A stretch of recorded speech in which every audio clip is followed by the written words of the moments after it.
Hey guys, I'm going to show you how to hide friends list on Facebook.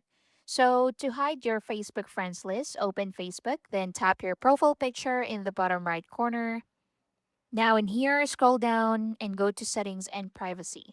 Then go to settings. Now scroll down to audience and visibility. Then tap how people find and contact you.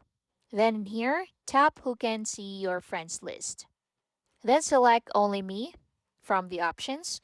So this will hide your friends list from everyone, or choose another audience such as friends or specific friends. You can click See All and you have a lot of options in here.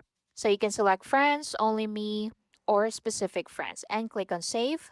And that's it. So keep in mind, even if you set your friends list to Only Me, other people may still see mutual friends or see that you're friends through your friends' profiles if they have different privacy settings. Again, go to settings and privacy, then scroll down to audience and visibility, then select how people find and contact you, then select who can see your friends list and set it to Only Me and click on Save. And that's it. Thank you for watching.